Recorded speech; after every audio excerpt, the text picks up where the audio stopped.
Everyone, मैं doctor रुचि सक्सेना। आज इस वीडियो में हम यूरिक एसिड के बारे में बात करेंगे। यूरिक एसिड की प्रॉब्लम आजकल बहुत कॉमन हो गई है मेल फीमेल्स में। जनरली लोग इस प्रॉब्लम से बहुत ज़्यादा अफेक्टेड हो रहे हैं। इन न्यू बॉर्न्स में यूरिक एसिड के रोल पे मैंने एक लास्ट वीडियो बनाई थी अबाउट पिंक डायपर सिंड्रोम, जिसमें मैंने यूरिक एसिड का रोल न्यू बॉर्न्स में बताया था।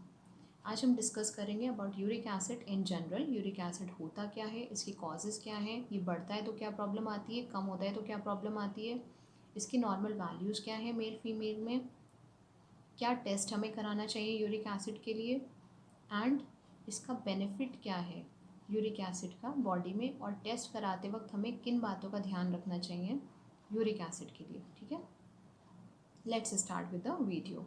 What is uric acid? Uric acid एक वेस्ट प्रोडक्ट है जो कि प्रोटीन के मेटाबोलाइजेशन से बॉडी में बनता है। इसके दो कारण होते हैं यूरिक एसिड बढ़ने के। पहला कारण, या तो ये एक्सेस प्रोड्यूस हो रहा है बॉडी में, या फिर इसका प्रॉपर किडनी एक्सक्रीट आउट नहीं कर पा रही है, इसको प्रॉपर एक्सक्रीशन नहीं हो रहा है। ठीक है, इन दो कारणों के क्या कॉजेज़ हो सकते हैं, किन चीज़ों की वजह से ये दो कारण हमारी बॉडी में पैदा हो रहे हैं। सबसे पहला, डाइट। अगर आप हाई प्रोटीन रिच डाइट या लो प्रोटीन रिच डाइट खा रहे हैं तो आपकी बॉडी में यूरिक एसिड लेवल्स इफ़ेक्ट होंगे।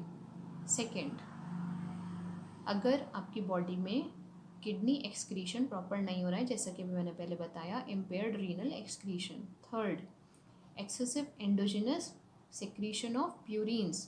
प्यूरिन्स का सेक्रीशन बहुत ज़्यादा हो रहा है। प्यूरिन्स एक तरीके का केमिकल कंपाउंड होता है जो कि कुछ खाने की चीज़ों में पाया जाता है। इसमें प्रोटीन बहुत ज़्यादा अमाउंट में पाया जाता है और प्रोटीन का मेटाबोलाइज होकर प्रोडक्ट निकलता है uric acid.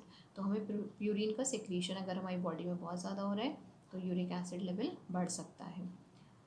Next is obesity, मोटापा, overweight. Okay, next is constipation, कब्स। जिन लोगों में कब्स की प्रॉब्लम, कॉन्स्टिपेशन की प्रॉब्लम, पेट की समस्या रहती है, उनमें यूरिक एसिड की समस्या हमेशा रहेगी।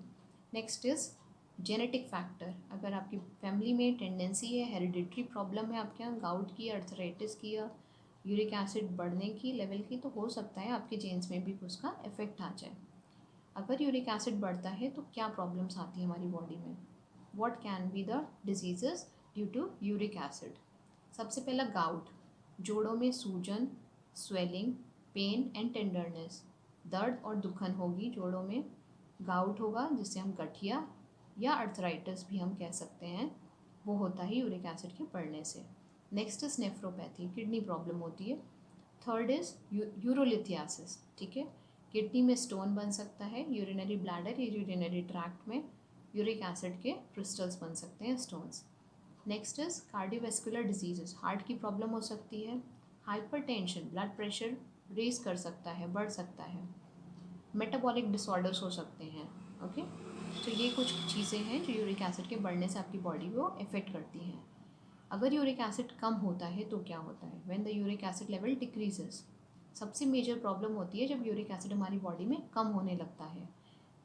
सबसे पहला बीमारी जो मेजरली अफेक्ट करती है यूरिक एसिड कम होने की वजह से, जो लोग नेग्लेक्ट कर देते हैं इस प्रॉब्लम को, यूरिक एसिड को उस बीमारी के लिए नेग्लेक्ट कर दिया जाता है, but it is a very very major cause. Alzheimer's disease, Parkinson's disease, neurological disorders हैं ये, जो कि बॉडी में यूरिक एसिड लेवल कम होने की वजह से हो सकते हैं।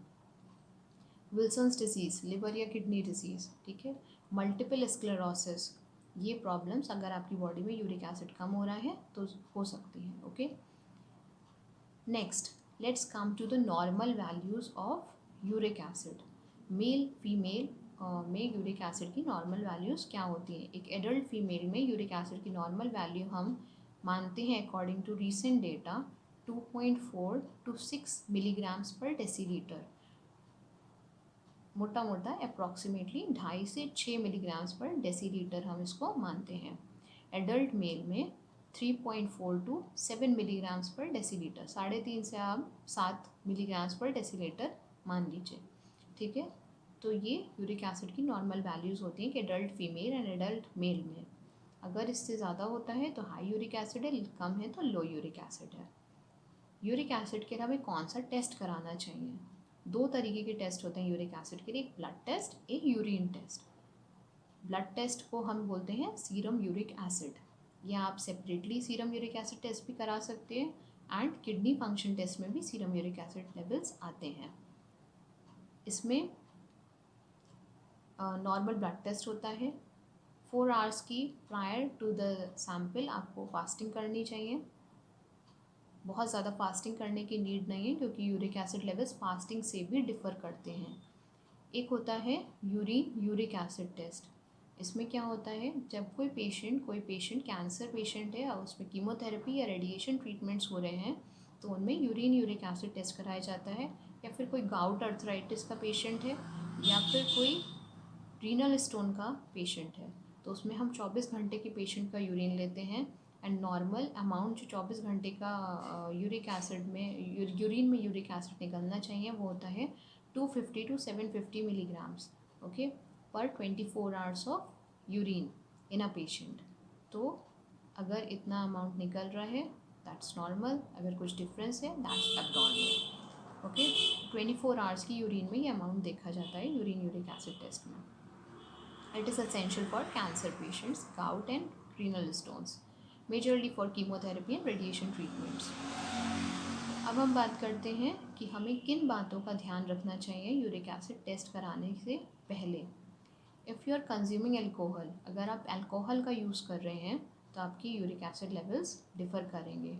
If you are using aspirin tablets, if you are using ibuprofen tablets, if you are using water pills, that is diuretics. Diuretics diabetic patients में दी जाता है, हाइपरटेंशन पेशेंट्स में दिया जाता है, तो वो आपको प्रॉब्लम क्रिएट करेगा। यूरिक एसिड लेवल्स आपके डिफ़र कर सकते हैं। तो आपको इन बातों का ध्यान रखना है। अपने डॉक्टर से कंसल्ट करिए कि आप अगर आइबुप्रोफेन, एस्पायरिन, वाटर पिल्स, डायूरेटिक्स ले रहे हैं तो आपकी यूरिक एसिड लेवल्स, या अल्कोहल कंजम्पशन कर रहे हैं तो यूरिक एसिड लेवल्स डिफ़र कर सकते हैं। So don't take these if you are going for the test of uric acid, don't take these, okay. Now आपको physically how you can detect कि आप हाउ यू कैन आइडेंटिफाई कि आपका uric acid बढ़ रहा है। कुछ मेजर फिज़िकली चेंजेस आते हैं हमारे यूरिन में, जिससे कि हम पता लगा सकते हैं कि हमारा यूरिक एसिड लेवल बढ़ रहा है। And we can change our diet and we can increase our water intake, तो हमारा यूरिक एसिड लेवल कम हो सकता है अगर टेम्परेरी बढ़ा हुआ है। अगर मेजर प्रॉब्लम है then you can go for the treatment by the consulting doctor. Urine का कलर आपका चेंज हो जाएगा, ठीक है, थोड़ा सा डार्क हो जाएगा। यूरिन में स्मेल ऑफेंसिव आएगी, महक आएगी यूरिन में, और आपका यूरिन का कलर थोड़ा सा डार्क हो जाएगा। उसमें हो सकता है कुछ ऑरेंज कलर के सेडिमेंट्स भी निकलें, तो ये पहचान है कि आपका यूरिक एसिड बढ़ रहा है, ओके। आप अपनी डाइट कंट्रोल कर सकते हैं। आप पानी की क्वांटिटी बहुत ज़्यादा बढ़ा सकते हैं, तो आपका यूरिक एसिड कम हो जाएगा। But if you are suffering from any kidney disease, kindly consult your doctor. अपने डॉक्टर से परामर्श लें, अपने चिकित्सक से परामर्श लें, तभी पानी की क्वांटिटी बढ़ाएं। बहुत से पेशेंट्स में ये होता है कि किडनी की प्रॉब्लम है, हाइड्रोनेफ्रोसिस है, या कुछ और प्रॉब्लम है, और वो पानी की क्वांटिटी बढ़ा देते हैं, उनमें और प्रॉब्लम्स बढ़ने लगती हैं। सो अब कोई भी चेंज अगर अपनी बॉडी में आप अपने ट्रीटमेंट में कर रहे हैं, अपने आप खुद इलाज ना करें, अपने नियरेस्ट कंसल्टिंग डॉक्टर से आप कंसल्ट करें, okay. Thanks a lot, have a nice day. If you like my video, my discussion, please like, share and subscribe to my channel and share it more। और लोगों से share करें, अपनी family में, friends में share करें, so that they get good knowledge about the topic uric acid, okay. बहुत जल्दी मैं एक वीडियो बनाऊंगी अबाउट यूरिक एसिड डाइट, क्या डाइट आपको लेनी चाहिए और क्या नहीं खाना चाहिए यूरिक एसिड के लिए, okay. Thanks a lot, have a nice day.